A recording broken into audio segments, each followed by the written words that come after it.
Hello and welcome to day 236 of Bible in a Year. Today's verse is Matthew chapters 12 to 15. Jesus is the Lord of the Sabbath. At that time Jesus went through the grain fields on the Sabbath. His disciples were hungry and began to pick some heads of grain and eat them. When the Pharisees saw this, they said to him, "Look, your disciples are doing what is unlawful on the Sabbath." He answered, "Haven't you read what David did when he and his companions were hungry? He entered the house of God, and he ate, and his companions ate the consecrated bread, which was not lawful for them to do, but only for the priests. Or haven't you read in the law that the priests on Sabbath duty in the temple desecrate the Sabbath, and yet are innocent? I tell you that something greater than the temple is here. If you had known what these words mean, 'I desire mercy, not sacrifice,' you would not have condemned the innocent. For the Son of Man is Lord of the Sabbath." Going on from that place, he went into their synagogue. And a man with a shriveled hand was there. Looking for a reason to bring charges against Jesus, they asked him, "Is it lawful to heal on the Sabbath?" He said to them, "If any of you has a sheep and it falls into a pit on the Sabbath, will you not take hold of it and lift it out? How much more valuable is a person than a sheep? Therefore it is lawful to do good on the Sabbath." Then he said to the man, "Stretch out your hand." So he stretched it out, and it was completely restored, just as sound as the other. But the Pharisees went out and plotted how they might kill Jesus, God's chosen servant. Aware of this, Jesus withdrew from the place. A large crowd followed him, and he healed all who were ill. He warned them not to tell others about him. This was to fulfill what was spoken through the prophet Isaiah. "He is my servant whom I have chosen, the one I love, in whom I delight. I will put my spirit on him, and he will proclaim justice to the nations. He will not quarrel or cry out. No one will hear his voice in the streets. A bruised reed will not break, and a smouldering wick he will not snuff out, till he has brought justice through to victory. In his name the nations will put their hope." Jesus and Beelzebul. Then they brought him a demon-possessed man who was blind and mute, and Jesus healed him so that he could both talk and see. All the people were astonished and said, "Could this be the son of David?" But when the Pharisees heard this, they said, "It is only Beelzebul, the prince of demons, that this fellow drives out demons." Jesus knew their thoughts and said to them, "Every kingdom divided against itself will be ruined, and every city or household divided against itself will not stand. If Satan drives out Satan, he is divided against himself. How then can his kingdom stand? And if I drive out demons by Beelzebul, by whom do your people drive them out? So then they will be your judges. But if it is by the Spirit of God that I drive out demons, then the kingdom of God has come upon you. Or again, how can anyone enter a strong man's house and carry off his possessions, unless he first ties up the strong man? Then he can plunder his house. Whoever is not with me is against me, and whoever does not gather with me scatters. And so I tell you, every kind of sin and slander can be forgiven, but blasphemy against the Spirit will not be forgiven. Anyone who speaks a word against the Son of Man will be forgiven. But anyone who speaks against the Holy Spirit will not be forgiven, either in this age or in the age to come. Make a tree good, and its fruit will be good, or make a tree bad, and its fruit will be bad, for a tree is recognized by its fruit. You brood of vipers, how can you who are evil say anything good? For the mouth speaks what the heart is full of. A good man brings good things out of the good stored up in him, and an evil man brings evil things out of the evil stored up in him. But I tell you that everyone will have to give account on the day of judgment for every empty word they have spoken. For by your words you will be acquitted, and by your words you will be condemned. The sign of Jonah. Then some of the Pharisees and teachers of the law said to him, "Teacher, we want to see a sign from you." He answered, "A wicked and adulterous generation asks for a sign, but none will be given to it except the sign of the prophet Jonah. For as Jonah was 3 days and 3 nights in the belly of a huge fish, so the Son of Man will be 3 days and 3 nights in the heart of the earth. The men of Nineveh will stand up at the judgment with this generation and condemn it, for they repented at the preaching of Jonah, and now something greater than Jonah is here. The queen of the south will rise at the judgment with this generation and condemn it, for she came from the ends of the earth to listen to Solomon's wisdom, and now something greater than Solomon is here. When an impure spirit comes out of a person, it goes through arid places, seeking rest, and does not find it. Then it says, 'I will return to the house I left.' When it arrives, it finds the house unoccupied, swept clean and put in order. Then it goes and takes with it 7 other spirits more wicked than itself, and they go in and live there. And the final condition of that person is worse than the first. That is how it will be with this wicked generation. Jesus' mother and brothers. While Jesus was still talking to the crowd, his mother and brothers stood outside, wanting to speak to him. Someone told him, "Your mother and brothers are standing outside, wanting to speak to you." He replied to him, "Who is my mother and who are my brothers?" Pointing to his disciples, he said, "Here are my mother and brothers, for whoever does the will of my Father in heaven is my brother and sister and mother." The parable of the sower. That same day Jesus went out of the house and sat by the lake. Such large crowds gathered around him that he got into a boat and sat in it, while all the people stood on the shore. Then he told them many things in parables, saying, "A farmer went out to sow his seed. As he was scattering the seed, some fell along the path, and the birds came and ate it up. Some fell on rocky places where it did not have much soil. It sprang up quickly because the soil was shallow. But when the sun came up, the plants were scorched, and they withered because they had no root. Other seed fell among thorns, which grew up and choked the plants. Still other seed fell on good soil, where it produced a crop, 100, 60, or 30 times what was sown. Whoever has ears, let them hear."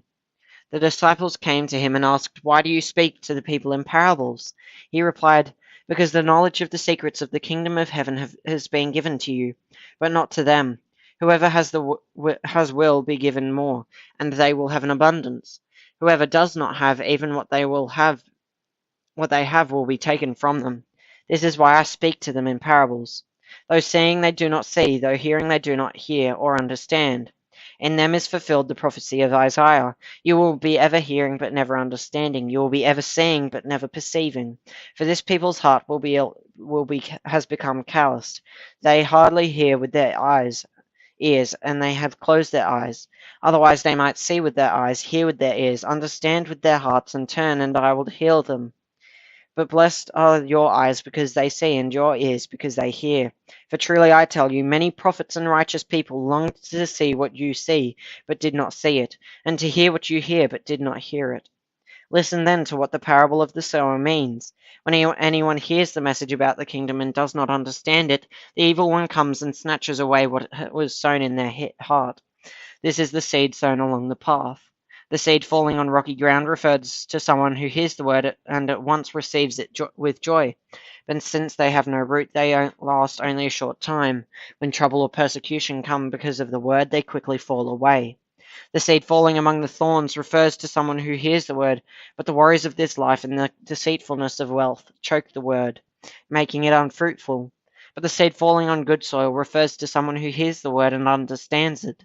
This is the one who produces a crop yielding 160 or 30 times what was sown. The parable of the weeds. Jesus told them another parable. The kingdom of heaven is like a man who sowed good seed in his field. But while everyone was sleeping, his enemy came and sowed weeds among the wheat and went away. When the wheat sprouted and formed heads, then the weeds also appeared. The owner's servants came to him and said, "Sir, didn't you sow good seed in your field? Where then did the weeds come from?" "An enemy did this," he replied. The servants asked him, "Do you want us to go and pull them up?" "No," he answered, "because while you are pulling the weeds, you may uproot the wheat with them. Let both grow together until the harvest. At that time I will tell the harvesters, 'First collect the weeds and tie them in bundles to be burned, then gather the wheat and bring it into my barn.'" The parables of the mustard seed and the yeast. He told them another parable. The kingdom of heaven is like a mustard seed, which a man took and planted in his field. Though it is the smallest of all seeds, yet when it grows it is the largest of garden plants, and becomes a tree, so that the birds come and perch in its branches. He told them still another parable. The kingdom of heaven is like yeast that a woman took and mixed into about 60 pounds of flour until it worked all through the dough. Jesus spoke all these things to the crowd in parables. He did not say anything to them without using a parable. So was fulfilled what this was spoken through the prophet. "I will open my mouth in parables. I will utter things hidden since the creation of the world." The parable of the weeds explained. Then he left the crowd and went into the house. His disciples came to him and said, "Explain to us the parable of the weeds in the field."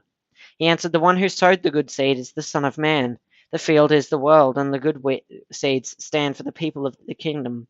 The weeds are the people of the evil one, and the enemy who sows them is the devil. The harvest is the end of the age, and the harvesters are angels. As the weeds are pulled up and burned in the fire, so it will be at the end of the age. The Son of Man will send out his angels, and they will weed out his kingdom, everything that causes sin and all who do evil. They will throw them into the blazing furnace, where they will be weeping and gnashing of teeth. Then the righteous will shine like the sun in the kingdom of their Father. Whoever has ears, let them hear. The parables of the hidden treasure and the pearl. The kingdom of heaven is like treasure hidden in a field. When a man found it, he hid it again, and then in his joy went and sold all he had and bought that field. Again, the kingdom of heaven is like a merchant looking for fine pearls. When he found one of great value, he went away and sold everything he had and bought it. The parable of the net. Once again, the kingdom of heaven is like a net that was let down into the lake and caught all kinds of fish. When it was full, the fishermen pulled it up on the shore. Then they sat down and collected the good fish in baskets, but threw the bad away. This is how it will be at the end of the age. The angels will come and separate the wicked from the righteous and throw them into the blazing furnace, where there will be weeping and gnashing of teeth. Have you understood all these things? Jesus asked. Yes, they replied. He said to them, Therefore every teacher of the law who has become a disciple in the kingdom of heaven is like the owner of a house who brings out his storeroom, new treasures as well as old. A prophet without honor. When Jesus had finished these parables, he moved on from there. Coming to his hometown, he began teaching the people in their synagogue, where they were amazed. Where did this man get this wisdom and these miraculous powers? They asked. Isn't this the carpenter's son? Isn't his mother's name Mary, and aren't his brothers James, Joseph, Simon, and Judas? Aren't all his sisters with us? Where then did this man get all these things? And they took offense at him. But Jesus said to them, A prophet is not without honor, except in his own town and in his own home. And he did not do many miracles there because of their lack of faith. At that time, John the Baptist beheaded. At that time, Herod the Tetrarch heard the reports about Jesus, and he said to his attendants, This is John the Baptist. He has risen from the dead. That is why miraculous powers are at work in him. Now Herod had arrested John and bound him and put him in prison because of Herodias, his brother Philip's wife. For John had been saying to him, It is not lawful for you to have her. Herod wanted to kill John, but he was afraid of the people, because they considered John a prophet. On Herod's birthday, the daughter of Herodias danced for the guests and pleased Herod so much that he promised with an oath to give her whatever she asked.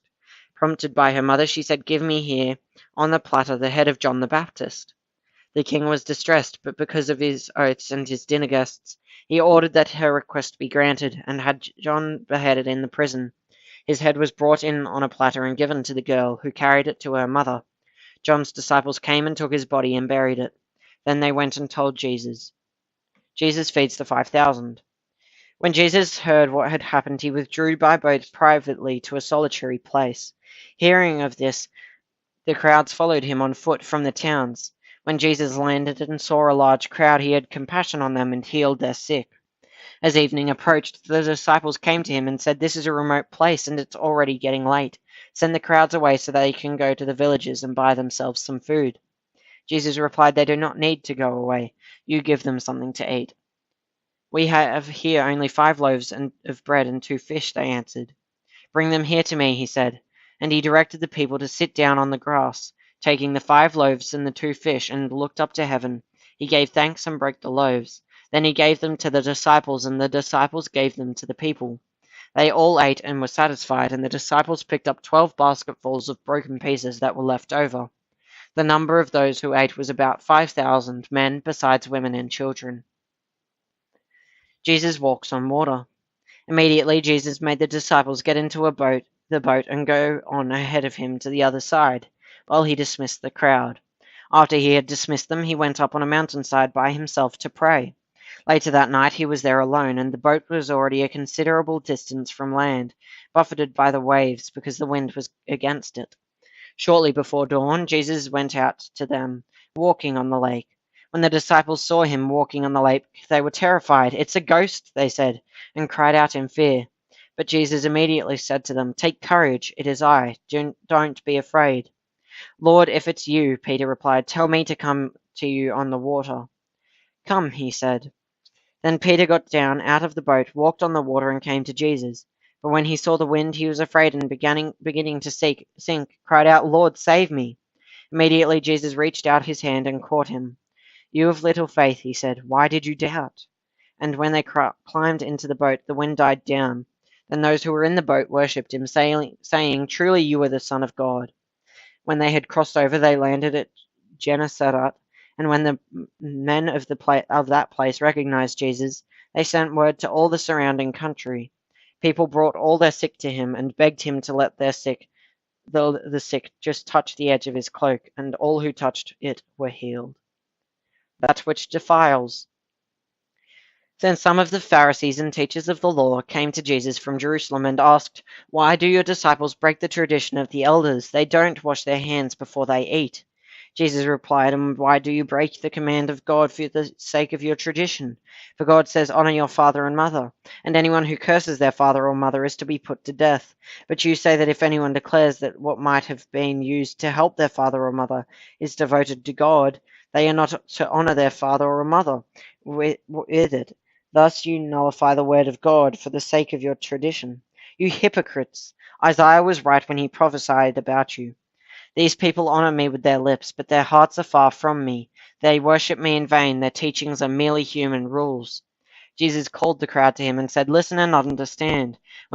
What goes into someone's mouth does not defile them, but what comes out of their mouth, that is what defiles them."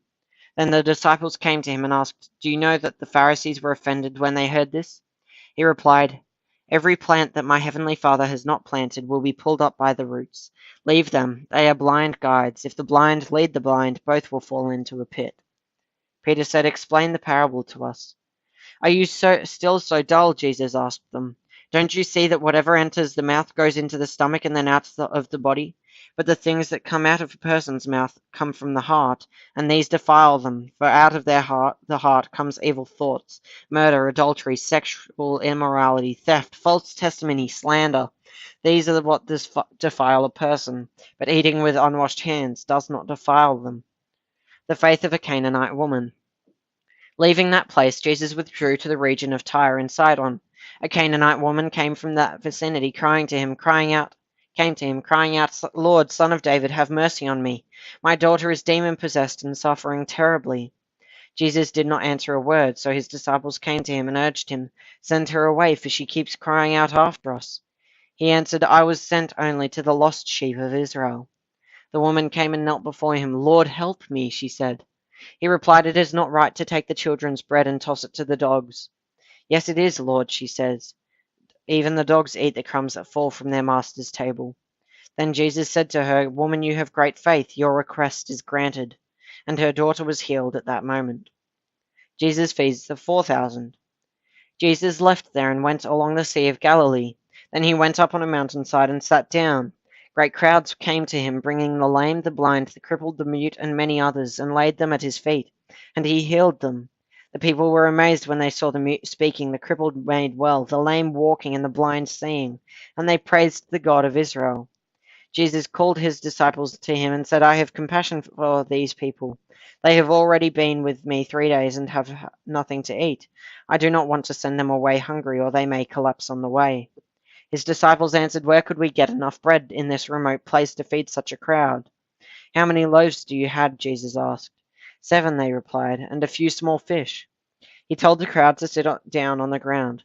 Then he took the 7 loaves and the fish, and when he had given thanks, he broke them and gave them to the disciples, and they in turn to the people. They all ate and were satisfied. Afterward, the disciples picked up 7 basketfuls of broken pieces that were left over. The number of those who ate was 4,000 men, besides women and children. After Jesus had sent the crowd away, he got into a boat and went to the vicinity of Magadan. So thanks for listening, guys. Make sure you hit that like button, subscribe, and click the little notification bell if you do. But have a good one, guys. Doc out.